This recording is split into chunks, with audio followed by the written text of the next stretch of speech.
Hey everybody, Darren here again with T&J Cleaners. This is video number 3 that you should be watching, how to structure your business.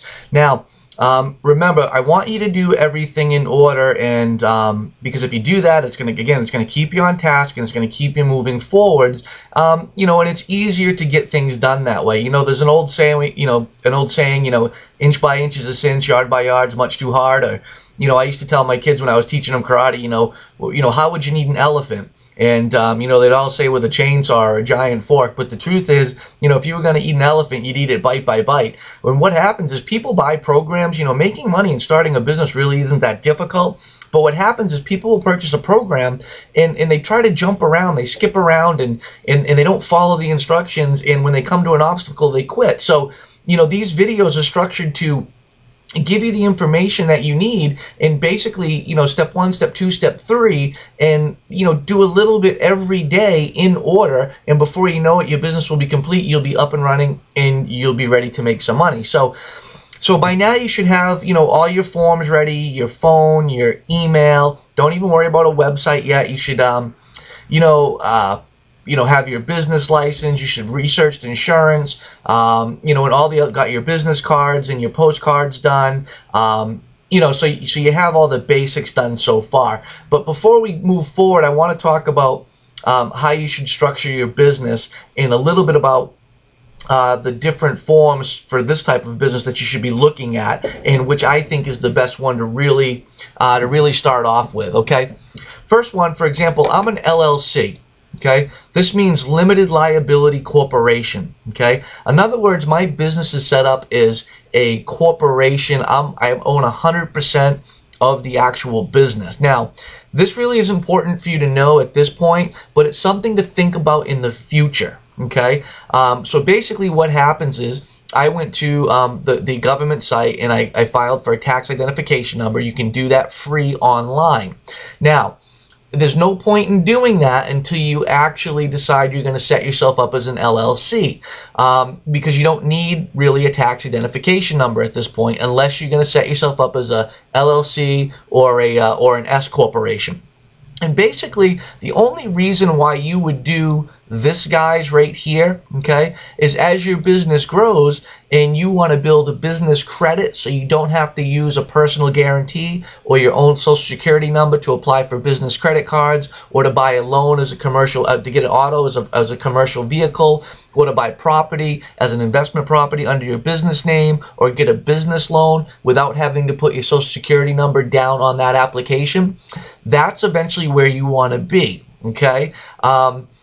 And basically, you don't want to screw this up, okay? So a lot of people jump the gun. They go out, get a tax identification number, they connect it with their personal bank account, and that causes what we call cross-contamination, where you're contaminating your future LLC, your business credit, with your personal credit, and you don't want to do that. You want to keep that separate. So really, the only reason why you would do an LLC with a small business is so you can start to establish business credit. But don't do that now, okay? Unless you're already an established business and you're just adding a cleaning company as like a division. So what I'm going to recommend for most people, okay, is when you go to get your business license, you're going to let them know that you're a sole proprietor, okay?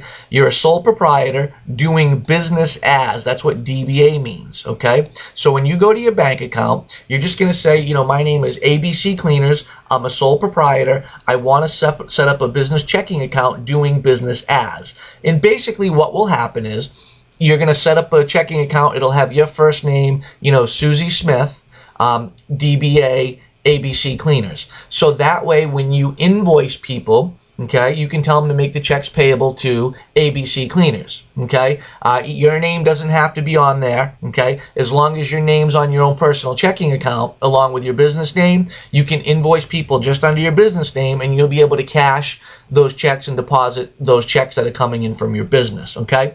So, and with a sole proprietor or doing business as, okay, basically these are the same in the two, okay. They're both common terms, so I figured I'd put them up here.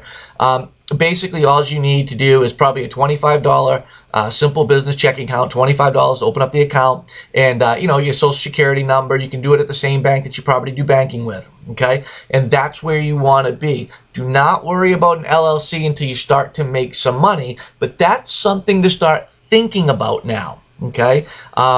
You know, you have to send away for certain licenses to your state.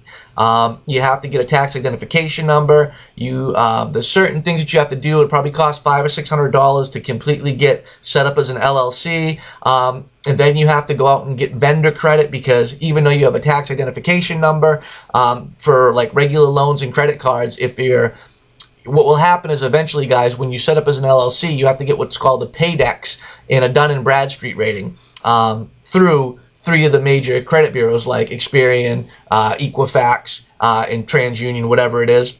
But it's a separate credit rating than your social security number, but you just can't apply for credit cards and loans. You have to develop history just like you would if you had no credit and you had to go get a secured credit card or get a cosigner on a loan to start developing your credit, okay? So we're not going to get too much into that now because I want people to get their businesses up and running, but it's just something to be thinking about. So now, just go get a checking account, probably a $25 deposit, tell them you're doing business as a sole proprietor, your name, I'm doing business as ABC Cleaners. Just tell them you want to set it up so you're able to deposit their checks when they come through the door, and your bank's going to help you with that. And again, we'll come out with more videos about the LLC later on in the future, and we'll email them to everybody as well. So go ahead and make sure you take care of this. Also, make sure you bring your business license in before you actually get your checking account, because they may require that. So again, go to your town hall, get your business license under a sole proprietor, doing business as ABC Cleaners or whatever your name is.